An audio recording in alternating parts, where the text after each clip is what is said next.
Morjes. Mä ajattelin tällä kertaa puhua vähän lastensuojelusta, kun se on noussut isosti taas otsikoihin tuo Joensuu-jutun myötä. Yle teki tässä justiin pari päivää sitten jutu. Siinä käsiteltiin THL-tutkimusta lastensuojelusta. Tutkimuksessa paljastui, että jopa 13% näistä viroista siellä lastenhuollossa on täyttämättä. Samaan aikaan vanhat työntekijät kuormittuu ja saa tarpeekseen. Ja siinä jutussa todetaankin, että kuormitus on yksi merkittävistä tekijöistä se suuren vaihtuvuuden suhteen sillä kyseisellä alalla. Hyvinvointialueiden on vaikea vastata tähän näin lisääntyneeseen kysyntään näistä sosiaaliohjaajista, kun koulutuspaikkojen lisääminen taas ei ole hyvinvointialueiden kontolla. Henkilöstöpulasta johtuen näiden lastensuojeluilmoitusten käsittelyajatkin pitenee koko ajan. Tilanne on vakava sen vuoksi, koska usein tämä lastensuojeluilmoitus tehdään vasta siinä kohtaa, kun tilanne on siellä perheessä jo päässyt kärjistymään hyvin pitkälle. Me suomalaiset kun ollaan sellaista kansaa, että ei kovin herkästi puututa toisten ihmisten yksityisasioihin. Ja sitten on vielä tietysti tämä sosiaalinen media, joka entisestään on lisännyt tätä siiloutumista, että yhä entistä vähemmän ollaan toisten ihmisten kanssa fyysisesti tekemisissä. Ja just tästä syystä ei ole yhtään aikaa hukattavaksi siitä hetkestä, kun se lastensuojeluilmoitus sinne lastensuojeluun jätetään. 2022 tehtiin melkein 100 000 lastensuojeluilmoitusta. Siis 9% kaikista lapsista. No mun tulkintani mukaan tämä 100 000 lukuna, niin siinä on sitten useampia samasta lapsesta tehtyjä ilmoituksia, että se ei ole ihan niin vakava, mitä se sitten antaa ymmärtää, mutta vakava joka tapauksessa. No, lastensuojelussa rikotaan jatkuvasti tätä lastensuojelulakia, sillä näiden ohjaajien enimmäisasiakasmäärät paukkuu koko ajan. On liikaa lapsia aina yhdellä ohjaajalla. Ja se vika ei nyt tietystikään ole niiden ohjaajien. No, perustuslakivaliokunnan lausunnossa koskee tätä lastensuojelulain uudistusta vuonna 2021 todetaankin, että tämä lasten saaminen palveluiden piiriin on ensisijainen suhteessa tähän asiakasenimmäismäärämitoitukseen. Tämä onkin ihan tolkullinen lausuma. En voi kuitenkaan olla antamatta kritiikkiä Marinin hallitukselle, sillä tässäkin korostui se, mikä niin monessa muussakin aikaisemmin näissä Marinin hallituksen lakiuudistuksissa. Taaskaan ei nimittäin oltu mietitty sitä, että tälle lakiuudistukselle tarvitsisi osoittaa myöskin jotakin rahoitusta. Eli tässä tapauksessa niiden uusien ohjaajien palkkaukseen ja kouluttamiseen. Eli kävi samalla tavalla kuin kävi muun muassa tämä hoitajamitoituksen suhteen. Hoitajamitoitussa säädettiin ja sillekään ei sitten osoitettu rahoitusta. Kaiken kukkuraksi tähän hoitajamitoitukseen tehtiin tämmöinen niin sanottu kuolleen miehen kytkin.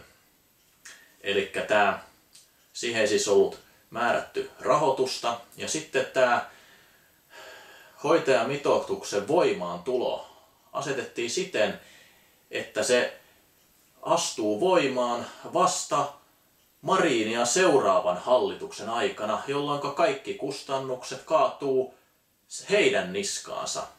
Tämä ongelma ei tietystikään ole pelkästään viime hallituksen syytä, vaan taustalla on paljon pitkäaikaisempi kehityskulku. Ja näitä sosiaalityöntekijöitä olisi tarvinnut alkaa kouluttamaan jo aikakausia sitten merkittävästi lisää, jotta niitä nyt olisi sitten riittävästi. Mistä ne lisääntyneet lastensuojeluilmoitukset sitten johtuu? No tässäkään asiassa kysymys ei ole vain yhdestä seikasta, vaan taustalla on useampien eri ongelmien vyyhti. Yksi merkittävä ja lastensuojelua kuormittava ilmiö on niin sanotut kostolasut. Eli esim. Riitaisan eron jälkeen huoltajuuskiista tai muu sellainen, niin sitten aletaan siitä toisesta henkilöstä laatia tekaistuja syytöksiä ja niillä perusteella sitten laatimaan lastensuojeluilmoitusta. No, yksi esimerkki tällaisesta kostolasusta on mun tuttavaltani. Hänen eksä oli grillaamassa kotinsa pihalla nauttien samalla alkoholijuomia, siis humaltumassa. Naapuri tekee lastensuojeluilmoituksen. Ilmeisesti ajatellen, että ne lapset on siellä sitten tämän eksän kanssa. No, muuten hyvä, mutta lapset oli tällä tuttavallani, joka oli sitten niiden lasten kanssa toisaalla. Toinen esimerkki toiselta tuttavalta. Henkilö oli mökillä ja siellä sitten joi yhden keskiolut vahvuisen alkoholijuoman, 33 senttilitraa. Ja sitten hänestä tehtiin tällä perusteella lastensuojeluilmoitus, että hän jättää lapsensa heitteelle nauttiessaan lapsen seurassa alkoholia. Ja tässäkään tapauksessa se lapsi ei ollut sillä hetkellä hänellä, vaan jossain toisaalla. No, näitä molempia tapauksia yhdistää se yksinkertainen pikkuasia, että jos nämä lastensuojeluilmoitusten tekijät olisivat kysyneet näiltä asianosaisilta, että hei, olen vähän huolissani, että mitäs ne teidän lapset, niin nämä olisi selvinnyt tämä homma, että mitä lastensuojeluilmoitusta ei tarvitse tehdä. Ja koska kysymyksessä olisi ollut näin pieni ja vaivaton juttu ainoastaan kysyä, niin on päivän selvää, että näissä molemmissa tapauksissa kysymyksessä oli tämmöinen kostolasu, eli kostomentaliteetilla tehty lastensuojeluilmoitus. Toinen täysin turhien lastensuojeluilmoitusta luokkaa on tällaisten somekyttäämisten perusteella tehty lastensuojeluilmoitus.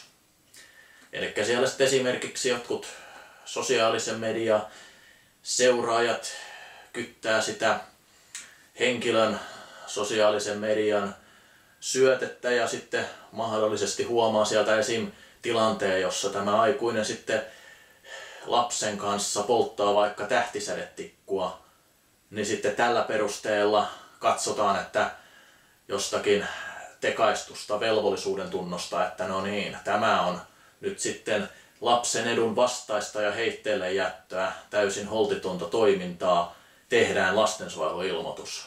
Mä sanon nyt teille aikuiset, että älkää käyttäkö lapsia teidän omien patoutumienne välikappaleena. Kuten on todettu, niillä lastensuojeluilmoituksilla on tarkoitus auttaa niitä lapsia. No, jotta ei nyt sitten enää tapahtuisi se lastensuojelu ylikuormituksesta johtuen näiden Joensuun tapahtumien kaltaista, tai ettei yksikään lapsi joutuisi kokemaan tämän Vilja Eerikan kohtaloa, niin mulla on tietysti muutama kohta tässä näin, mistä voitaisiin sitten lähteä parantamaan. 1.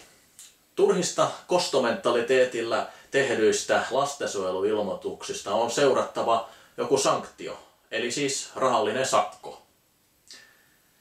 Ja mä tiedän, että siellä raastuvassa sitten niin tämmönen tahallinen kostomentaliteetin toteen näyttäminen on hyvin hankalaa, mutta eiköhän siihen lainsäädäntöön sitten jotakin kuitenkin keksittäisi, jolla sitten saataisiin näitä tekijöitä vastuuseen. Ja joka tapauksessa, kun sinne kirjattaisiin lakiin tällainen sakko, että jos tahallisesti tekee aiheettoman ilmoituksen, niin jo pelkästään se sakko varmasti ennaltaehkäisi sitä, että niitä sitten ei turhanpäiten laadittaisi. Sitten 2. Siellä lastensuojelussa on heti kättelyssä panostettava siihen, että karsitaan sieltä ne turhat tyhjänpäiväiset ilmoitukset pois. Sellaista, josta heti näkee, että tämä on ihan fuulaa. Mä uskon, että siellä nyt varmasti jotakin seulontaa tehdään jo nyt, mutta siihen tarvitsisi entisestään panostaa ja kiinnittää huomiota varhaisessa vaiheessa, jotta sitten saadaan mahdollisimman nopeasti ne oikeat avuntarvitsijat sinne palvelupiiriin. Sitten kohta 3. Eli pyrkikää aina ensin keskustelemaan sen asianosaisen kanssa, joka nyt oletettavasti laiminlyö sitten sitä lasta. Ja tämä on se tärkein kohta nimenomaisesti. Eli aina ensin pyrkikää keskustelemaan sen kanssa ja selvittämään, mistä siinä on kyse. Ja vasta sitten, jos se keskustelu antaa aihetta, vanhempi ei selkeästikään välitä, niin vasta sitten tehtäisiin se lastensuojeluilmoitus. Ja lopuksi mä haluan vielä vedota teihin kaikkiin aikuisiin, että jos te kuulette jonkun teidän tuttavanne, läheisenne, ihan kenen vaan, suunnittelevan tekevän tällaista kostolasua, niin menkää ja keskustelkaa tämän ihmisen kanssa ja kertokaa sille vähän, että minkä takia tällainen kostolasun tekeminen ei ole järkevää ja miksi se on hyvin itsekästä toimintaa. Ehkä se tyyppi siitä sitten tajuaa, että tämä ei nyt olekaan fiksu juttu. Keskustelkaa hyvät ihmiset, siten ne sodat vältetään. Pistäkää kanava tilaukseen ja nähdään taas ensi kerralla. Se on moro!